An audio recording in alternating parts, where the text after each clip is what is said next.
Buenas noches amigos, ¿cómo están ustedes? Este es otro capítulo más de nuestra segunda sesión del curso de Derecho Procesal Penal. Hoy vamos a hablar sobre la detención preliminar judicial. Es un tema sumamente importante. Vamos a hablar sobre los antecedentes, el trámite, el recurso de apelación y sobre todo un tópico sumamente importante que es el tema de las flagrancias, ¿no? Que es lo que motiva la detención preliminar judicial. Como todos los viernes, agradecer a los amigos del ICIEP por tener tan gentil gesto al haberme invitado a dictar con ellos, ¿no? Estos 4 viernes que esperemos que se prorroguen por más sesiones, eso depende de la aceptación que tenga yo con ustedes. También decirles que muchas gracias a las personas que me han visto, a los amigos, a los conocidos, a los compañeros, a los operadores de justicia, ¿no? Con los que he trabajado, con los que en un futuro trabajaré. Muchas gracias por verme, ¿no? Nunca uno acaba de aprender, estamos para aprender juntos. Cualquier duda, cualquier consulta, yo se las voy a absolver al final de la clase, no hay ningún problema. Como siempre, como nuestra metodología de trabajo es la siguiente. Les voy a pasar las diapositivas que he preparado para esta clase, se las voy a pasar a un correo electrónico que ustedes me dejen, o en todo caso me mandan su WhatsApp y yo se los mando a su correo o a su WhatsApp, como mejor les parezca. Bueno, empecemos. ¿Cuáles son los antecedentes de la detención preliminar judicial? El tema es el siguiente. La detención preliminar judicial, como antecedente, tiene la ley 27934 del 12 de febrero del 2003, que es la famosa ley de investigación preliminar. Recordemos que nuestro anterior código, el Código de Procedimientos Penales de 1940, no tenía, no vislumbraba, no albergaba una fase de investigación preliminar. Es decir, solo albergaba una fase de instrucción, de investigación judicial y de juzgamiento por parte de un juez instructor, y el plenario, es decir, el juicio oral, tendría que ser llevado a cabo por la sala. Entonces, en ese código, ya decimos vetusto porque ya no se aplica, digamos, no se puede llevar a cabo en la sociedad actual, porque es un código que se creó para el estatus criminal de 1940. Entonces, no había una fase nítida de investigación. Entonces, en el año 2003, unos 70 u 80 años después de la acción de este Código de Procedimientos, se dio a conocer una ley de investigación preliminar. Ley que conllevaba dentro de la etapa preliminar una detención. Esta detención era solicitada por la policía ante el fiscal y el fiscal la requería ante el juez.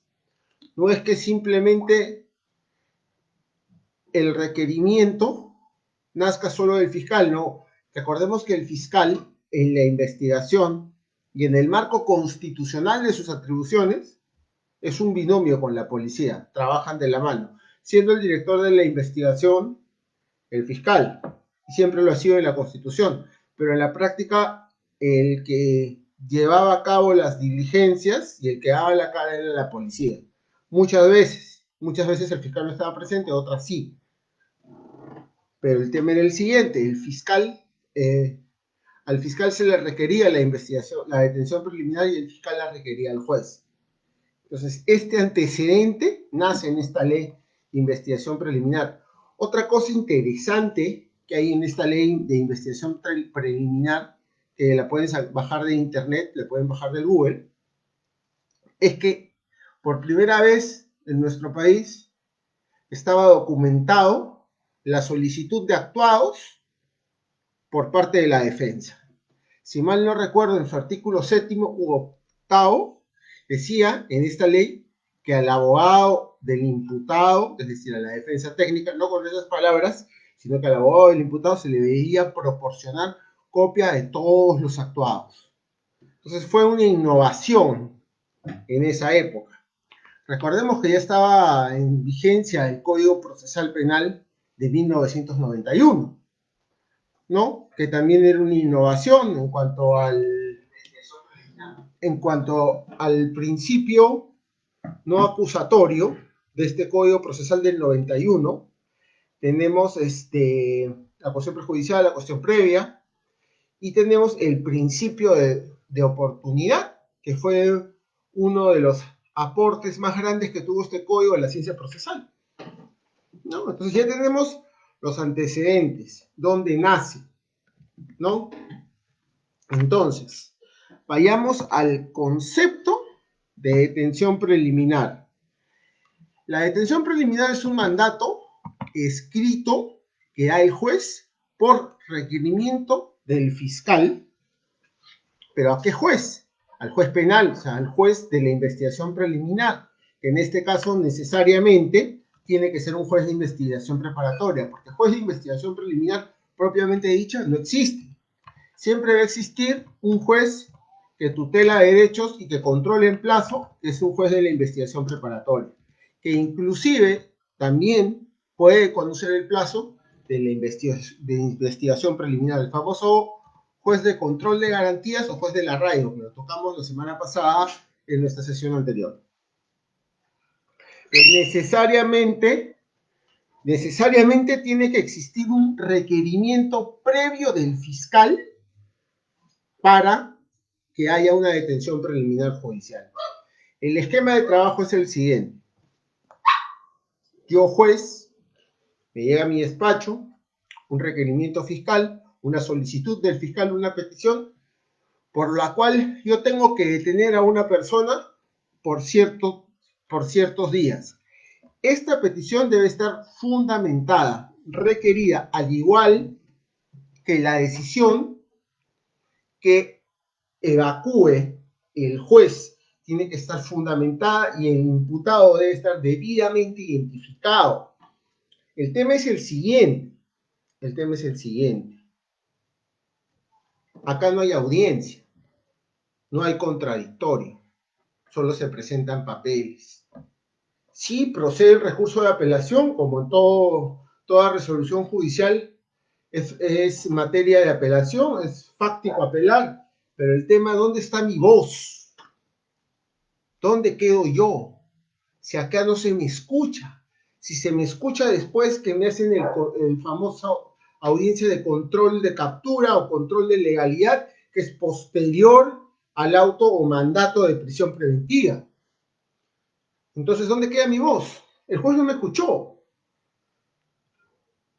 Además, yo no me entero de que se ha dictado, que se va a dictar una medida de detención preliminar o que el fiscal va a requerir hasta cuando ya requirió. Porque recordemos que son de naturalezas diferentes. Esto lo vamos a ver en la siguiente parte.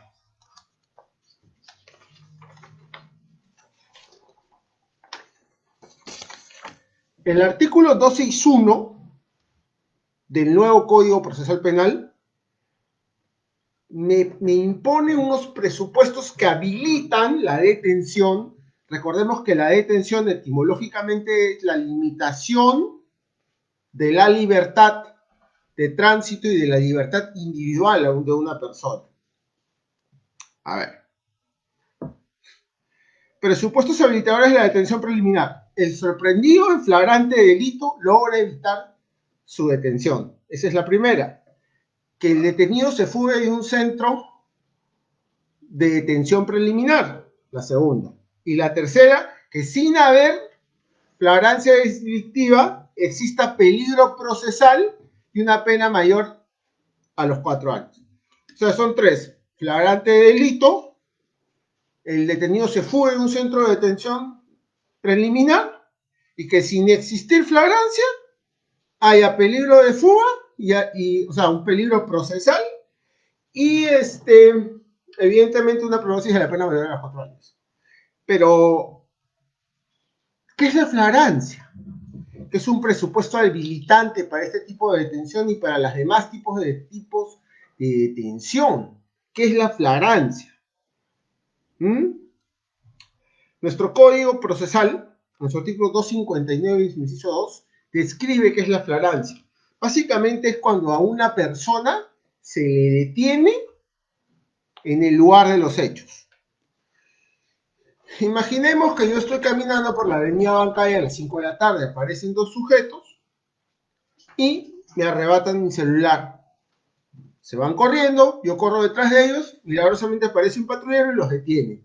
¿Hay flagrancia? Sí, hay flagrancia, propiamente dicha. La otra alternativa es que los mismos sujetos se corren con mi celular y con mi billetera y son capturados segundos después por la policía. Se puede llamar o se podría llamar cuasi flagrancia. Y la presunción de flagrancia es cuando son detenidos horas después, no más de 24 horas, con los efectos del delito. Es decir, con mi celular y con mi billetera. Entonces, esos son los presupuestos habilitadores de la detención preliminar. También hay otros ítems que dice el mismo 259, inciso 2, ¿no? Cuando es perseguido y capturado inmediatamente después del hecho punible, cuando es sorprendido con los objetos del delito, lo que hemos hablado de tres clases de flagrancia. Flagrancia propiamente dicha, presunción de flagrancia y la cuasiflagrancia. Esos son los tres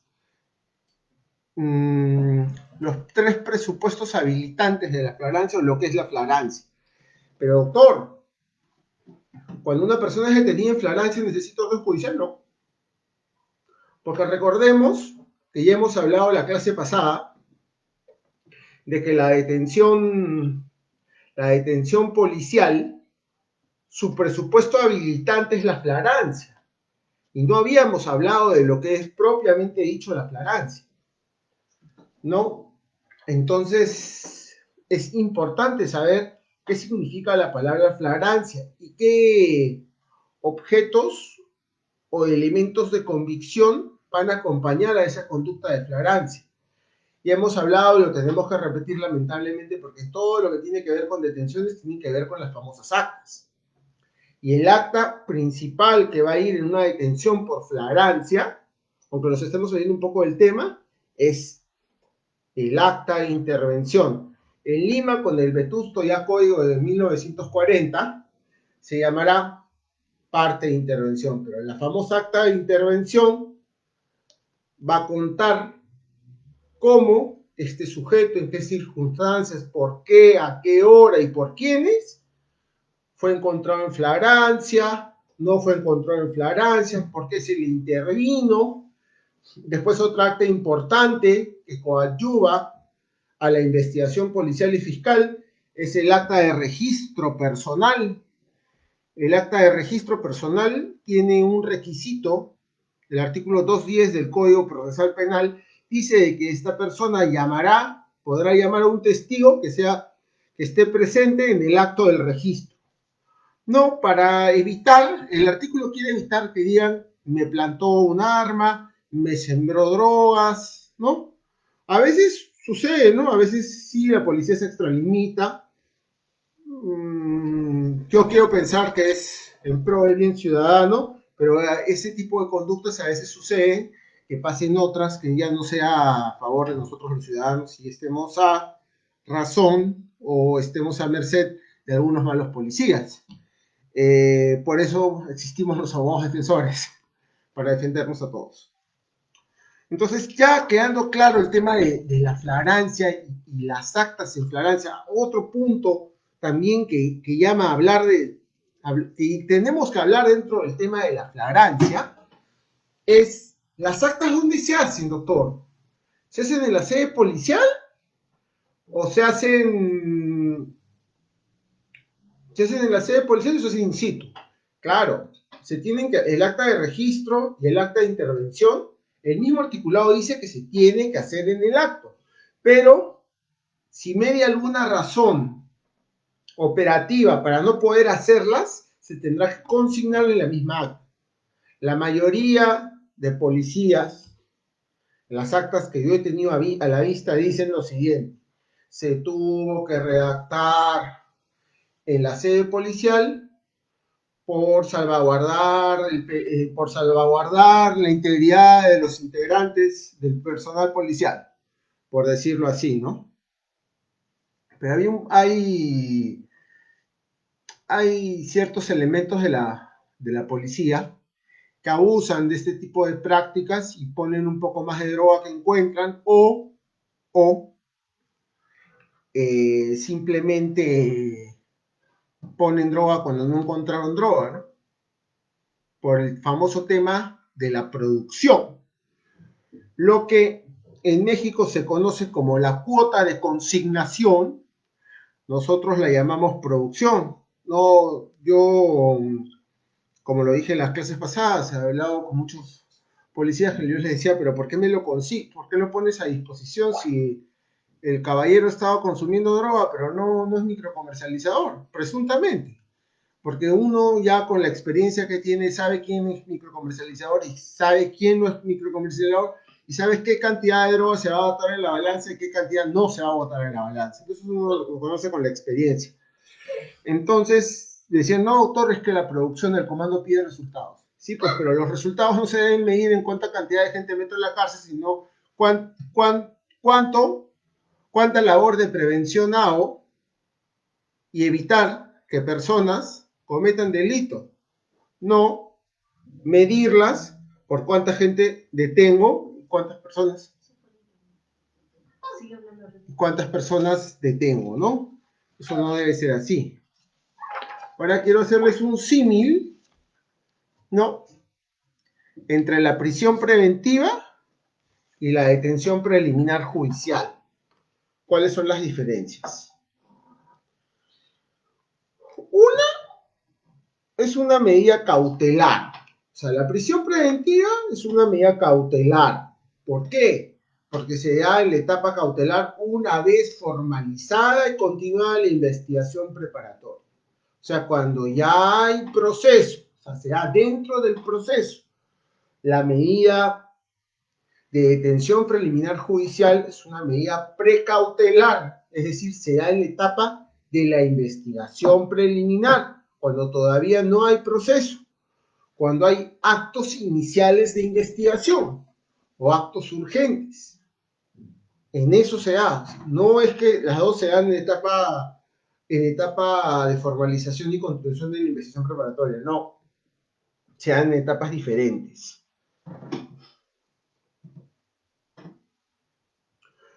La prisión preventiva busca que la persona, que es en torno a la cual va a girar el proceso, es decir, el imputado, se presente a juicio. Y la detención preliminar judicial, lo único que va a buscar es asegurar los medios de prueba.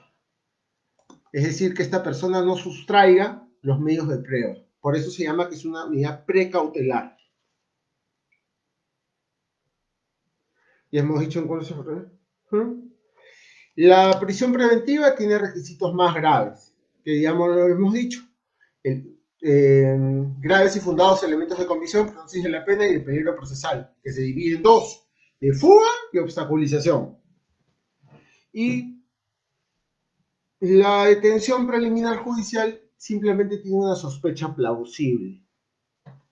A ver, estos ítems de las sospechas plausibles, sospecha inicial, sospecha grave, los traen del sistema procesal penal mexicano, sistema que no funciona o funcionan peor que el de nosotros, porque cuando ellos recién están reformando en algunos estados, porque México es un país federal, una república federal, en algunos estados están reformando su sistema inquisitivo puro. Nosotros ya tenemos una reforma de casi 20 años, claro, casi 20 años.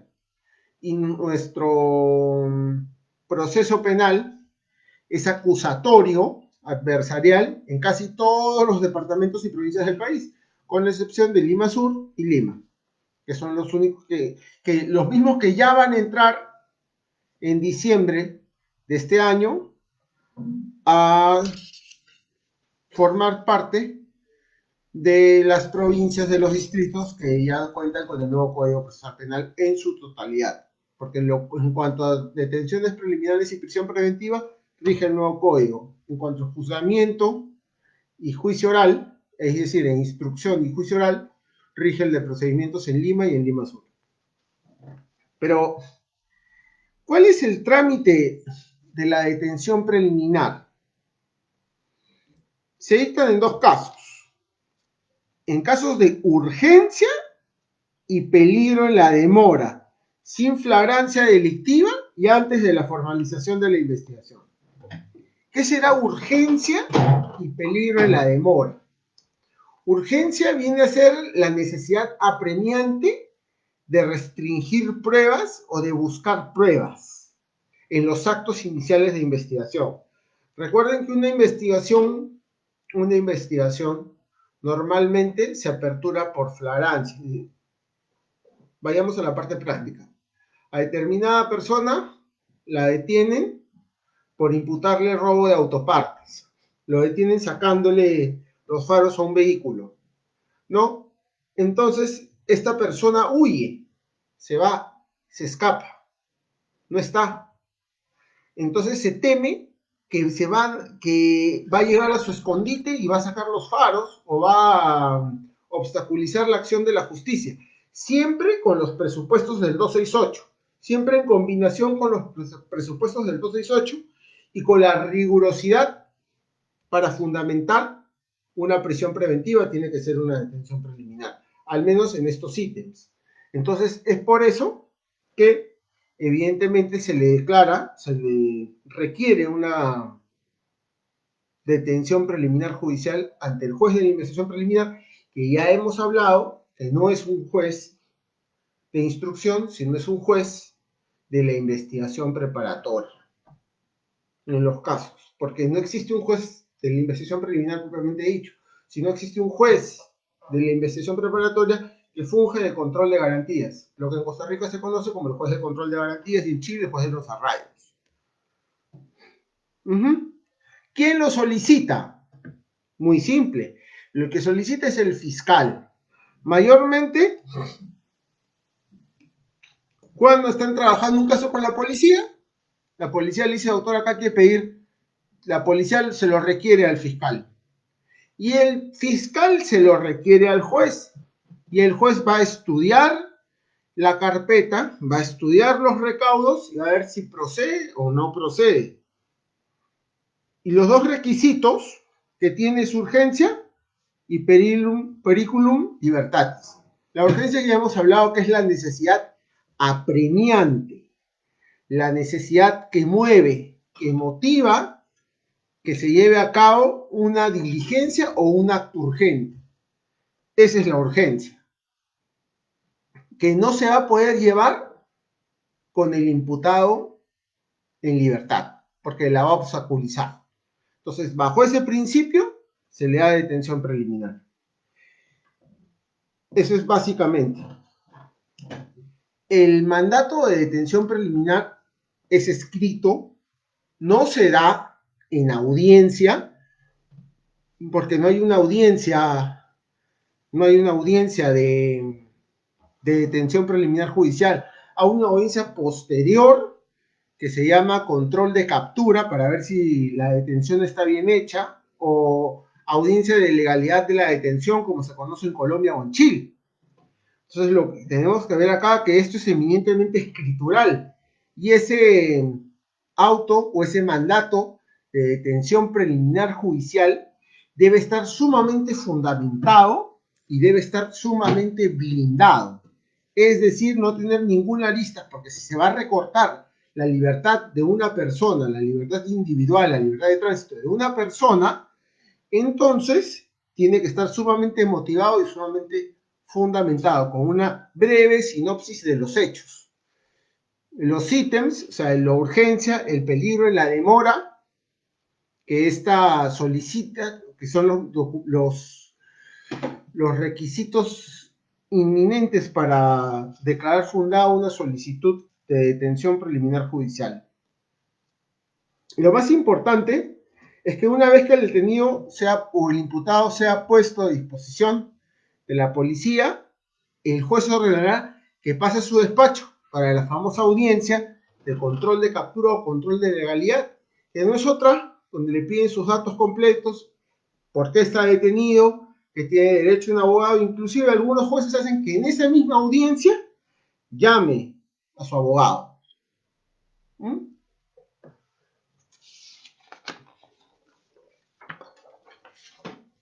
¿Cuál es el plazo de la detención preliminar? ¿Cuál es el plazo de la detención preliminar? En un proceso común son 72 horas. De haber complejidad, 7 días. Si pertenezco a una organización criminal, 10. Y si cometo delitos, presuntos delitos de espionaje, terrorismo o tráfico ilícito de drogas, 15 días. Acá quiero hablar. La gente, sobre este plazo, es muy importante anotar lo siguiente.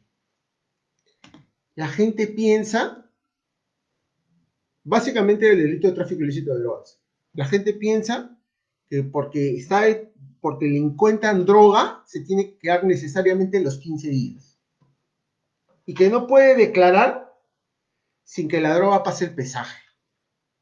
Ahora, ¿qué problemas básicamente se presentan en el tráfico ilícito de drogas, en el microtráfico ilícito de drogas, y qué problemas habían como con el famoso pesaje en la época que yo ejercía como fiscal adjunto? Bueno, el problema básico es de que una persona caía con 50 quetes.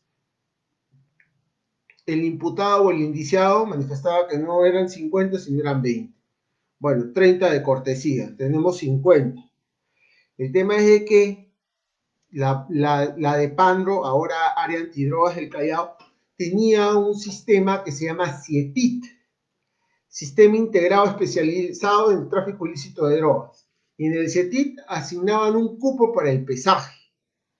Y ese cupo podía demorar más de los 15 días. Entonces se volaba en plazo. ¿Qué se hacía? Algunos fiscales, por iniciativa de algunos adjuntos del pool de fiscales, empezamos a hacer pruebas de campo. Es decir, se traía el reactivo, se ponía la muestra delante de su abogado defensor con la balanza, una prueba de campo con gente de la de Pandro, y se hacía una prueba, no llamarla informal, pero sino una prueba aproximativa, ¿no? Y en base a eso, se le continuaba manteniendo detenido o se le variaba la detención. Entonces, otro punto importante para darse cuenta de una persona, si que está inmersa o no en el tráfico ilícito de drogas, es que si se le encuentra con monedas, con moneditas. Uy, se apagó. Pero sí te veo, porque te sigo viendo. ¿Sí? Sí. Puedes hablar. Preguntas si se ven. ¿Me ven? ¿Se me ve? Continúa, porque se sigue viendo, ¿no? Bueno, entonces, el tema básicamente es ese, ¿no? Si a una persona se le detiene con moneditas o también se le pone en las actas que ha estado detenida con la famosa conducta sospechosa. Entonces uno le preguntaba al interviniente técnico, suboficial, teniente, ¿qué conducta sospechosa? No, es que ha visto a la policía y ha salido corriendo. Ya, pero ¿qué pasa?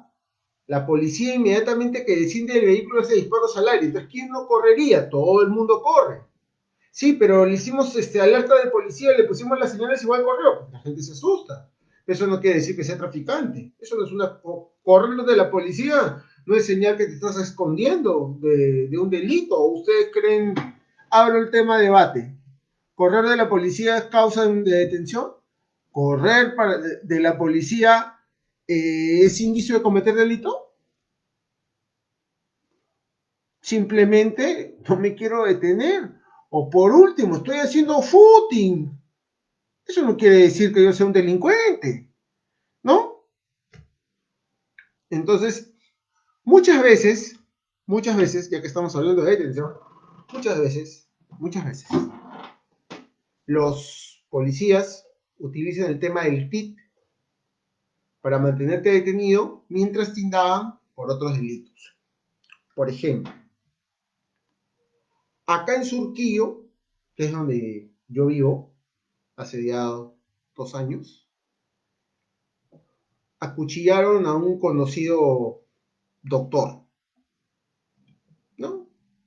El doctor estaba saliendo de la consulta, pasaron unos muchachos, le quisieron robar su celular y lo acuchillaron. Se dieron a la fuga, a los 3, 4 días lo capturan al muchachito.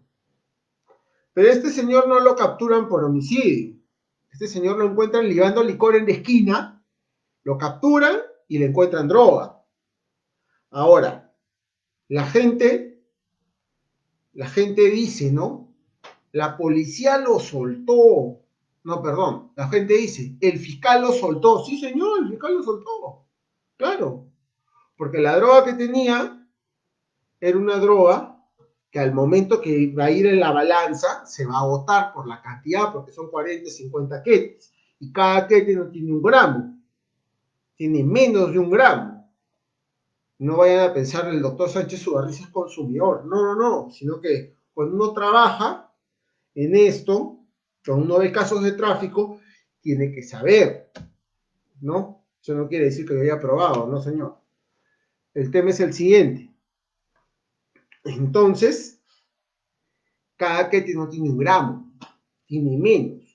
Entonces, si aplicamos el método de Whitmark y agarramos los 40 ketes menos 1 gramo, no tenemos, y al momento que lo pasan por la balanza, no vamos a tener pero ni 5 gramos, lo cual vendría a ser considerado dosis de consumo.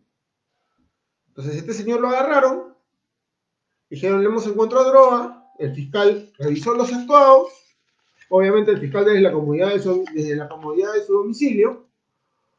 ¿Por qué desde la comodidad de su domicilio? Porque la fiscalía ha sacado un protocolo no presencial para estar presente en las diligencias por WhatsApp, ¿no? Bueno, yo me imagino que no funciona bien, porque el fiscal debe estar presente, porque es el director de la investigación y uno no puede dirigir algo desde su casa.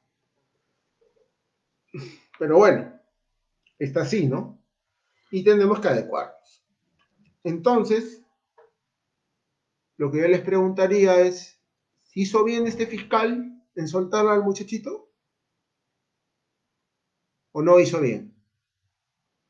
Vamos a seguir con la clase y voy a querer que me respondan si hizo bien o no hizo bien. Usted, si hubiese sido el fiscal, ¿qué hubiese hecho? ¿Le hubiese dado libertad? ¿Lo hubiese indiciado? Ojo, que él no estaba siendo capturado por homicidio simple, ni por tentativa de homicidio, ni por robo agravado con lesiones. Él estaba siendo detenido por droga. Y si yo te detengo por droga, te tengo que indiciar por droga, principio de congruencia. No es que, señor, no es que estamos en México, en Guatemala, que yo te detengo por A y te sentencio por Z. No. Si yo te detengo por A, te tengo que investigar por A, porque tus abogados van a pedir información y obviamente tú como operador de justicia, juez, fiscal, policía, les vas a decir, señor, se le está investigando por A. Y después, no señor, se le ha incoado proceso inmediato por Z. Es que nos hemos desvinculado, sí, pues, pero tú ya estás haciendo una defensa en cuanto a A, no a Z. Y eso va en contra del debido proceso, va en contra, básicamente, del debido proceso, ¿no? y de las reglas de Bray y de la igualdad de armas. Bueno, espero que haya quedado claro este tema de los delitos de espionaje, de terrorismo, básicamente, ¿no? Que es lo que les quería contar, les quería decir, un poco compartir la experiencia que yo he vivido a lo largo de mis 2 hermosos años en la fiscalía. Ya estamos a puertas de terminar un poquito el tema de la detención preliminar. Vamos a hablar de otro tema, más sumamente interesante, igual que el tema de hoy. Cuando se me vence el plazo de la detención preliminar judicial, cuando se me vence el plazo, la primera opción que tengo es dejar libre al detenido. Se me vence el plazo de la detención, lo dejo libre, cosa que ningún fiscal en su sano juicio lo va a hacer, porque quieren seguir investigando. La otra es dejarlo libre al detenido y formalizo la investigación. Es decir, le doy libertad porque se venció el plazo, imaginemos que son 72 horas. Son 72 horas de detención, ¿no?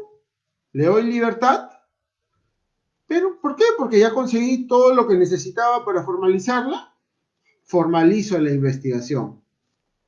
Eso sí, con alguna medida de coerción personal que no necesariamente tiene que ser prisión preventiva, ¿no? Puede ser comparecencia con restricciones o una caución. Le formalizo. También puedo solicitar la aplicación del proceso inmediato y requerir prisión preventiva. O sea, le incomo un proceso, como tengo todos los elementos, ya no necesito irme a una investigación preparatoria, ni tampoco irme a una etapa intermedia, entonces inmediatamente le incomo el proceso inmediato. Eso vamos a verlo en la próxima semana, ¿no? Y la otra opción que tengo es formalizar la investigación y solicitar la prisión preventiva, que ya lo hemos visto en la clase pasada. Ahora, ¿qué es la convalidación de la prisión y de la detención preliminar judicial? ¿Qué es la convalidación? Simplemente decirle al juez que te siga manteniendo detenido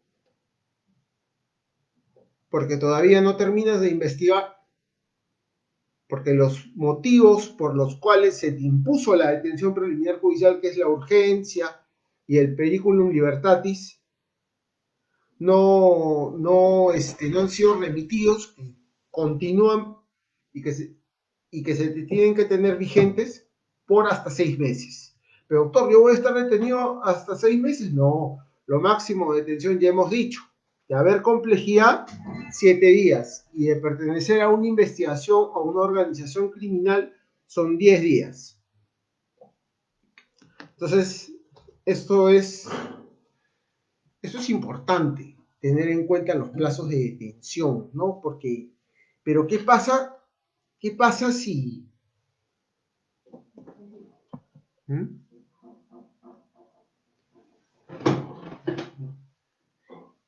Quiero hacer una pregunta, a ver al auditorio, a ver si están atentos. ¿Qué pasa si se excede o si me excedo del plazo de detención? ¿Qué pasa? ¿Mm? ¿Puedo mandar la pregunta? Yo lo puedo poner. Ya. ¿Qué pasa si se excede el plazo de detención y no me libera? Y el fiscal no resuelve sobre el fondo de la detención, ni el juez tampoco. ¿Qué hago como defensa?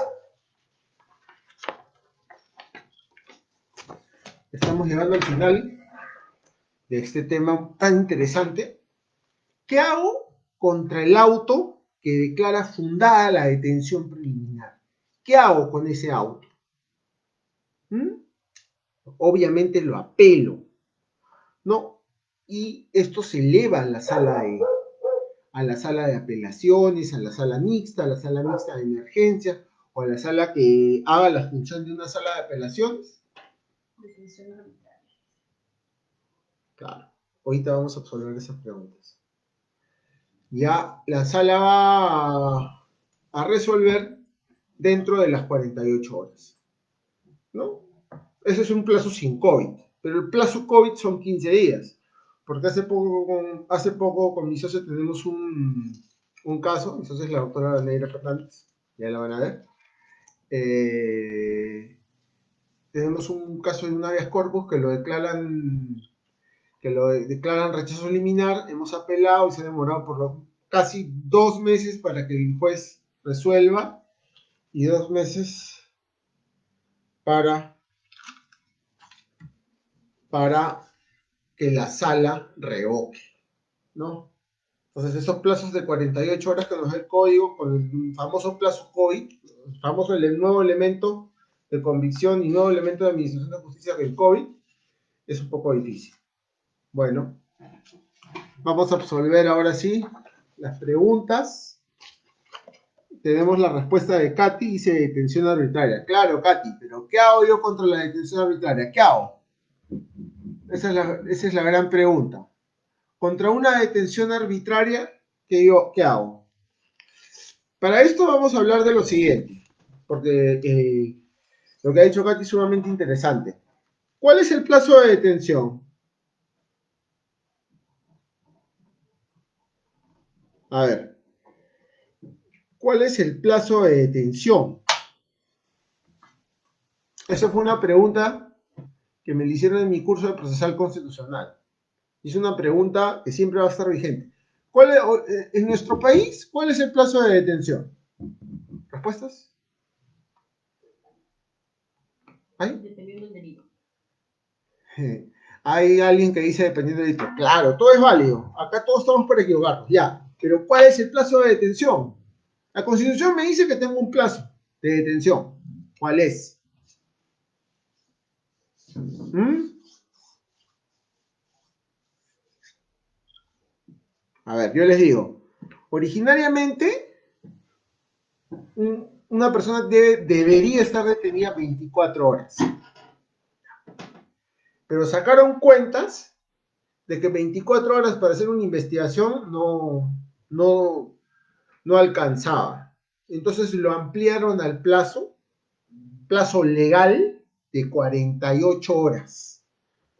Ahora, ¿desde cuándo yo cuento ese plazo? Esa es otra pregunta que les hago. A ver, esto es sumamente dinámico. Pavel dice 48 horas. Pavel Bonilla, saludos. Doctor Pavel, ¿cómo sucede? Claro, 48 horas. ¿Y desde cuándo cuento el plazo, doctor? Eso usted nos enseñó en el turno. El plazo de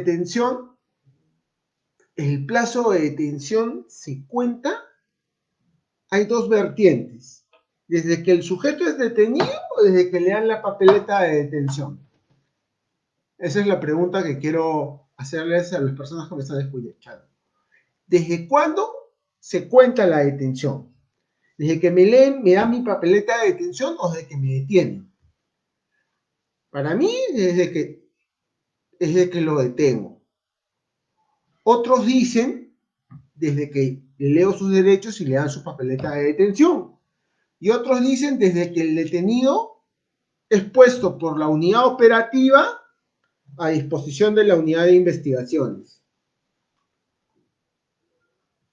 Desde que privó de su libertad, dice Pablo. Exactamente, desde que es detenido. Coincido con el doctor Pavel Bonilla, ilustre fiscal provincial corporativo del Callao y un gran amigo, mandándole muchos saludos. Gracias por estar presente. Claro, desde que es privado de su libertad. Estoy totalmente de acuerdo con el doctor Pavel Bonilla. Totalmente. Ahora, otra preguntita más para la doctora Katy. ¿Y cuánto dura una detención arbitraria? ¿Mm? Una detención arbitraria no tiene duración porque es arbitraria. Entonces, ¿qué hago contra una detención arbitraria? Muy simple. Desde mi humilde punto de vista, puedo interponer un habeas corpus.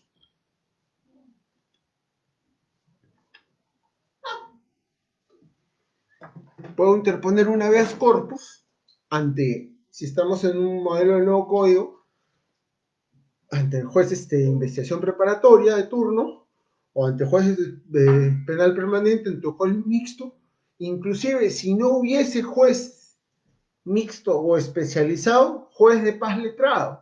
Y si no hubiese juez de paz letrado, juez de paz, inclusive, para que ordene las diligencias concernientes a mi liberación.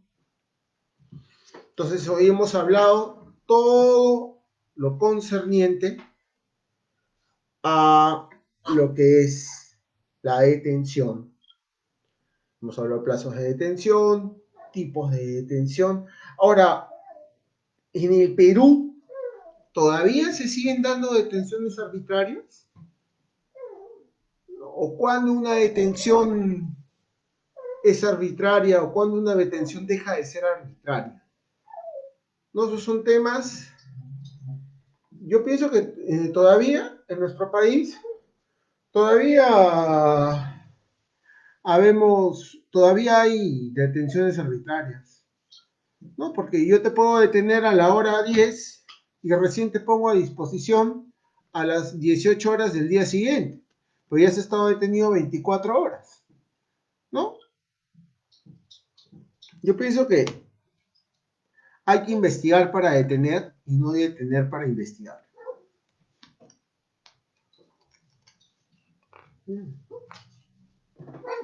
Bueno, entonces ya prácticamente hemos hablado de detención, en el caso de la detención preliminar judicial. Lo que nos tocaría la próxima clase, nuestra próxima sesión, es el famoso proceso inmediato, ¿no? Vamos a ver los requisitos del proceso inmediato. ¿No? Vamos a ver de qué se trata el proceso inmediato, el famoso juicio inmediato. Vamos a tocar el artículo 446, 445 del Código Procesal, los temas de la flagrancia, la cuasi flagrancia, ¿no? Básicamente va a ser un tema sumamente interesante. Después, la próxima sesión, vamos a hablar, la subsiguiente sesión ya vendría a ser nuestra última sesión. Ya depende de su apoyo, de sus listas, para solicitarle a la escuela hacer otro diplomado especializado ya con otros temas, ¿no? Pero vamos a hablar del robo agravado, tenencia ilegal de armas, tráfico ilícito de drogas, y un delito que a mí no puedo decir me gusta porque ningún delito es bonito, pero vendría a ser mi delito favorito, por decirlo así, no de cometerlo, sino de estudiarlo, de violación sexual. Podemos hablar de eso. También sobre unos ítems sobre el tráfico ilícito de drogas. No, cosas que nos sirvan. Ya se han dado cuenta que yo no soy dogmático, yo soy una persona práctica, porque en la práctica está todo. Por eso. Y por favor, manden al correo para las PPTs. Bueno, esto ha sido todo por hoy. Muchas gracias por estar todos presentes.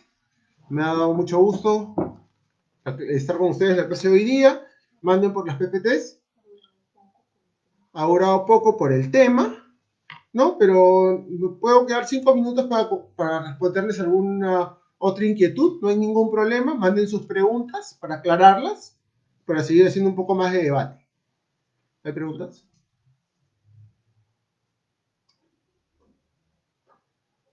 Ya. Bueno, entonces eso ha sido todo por hoy. Muchas gracias, chicos. Hasta el próximo viernes.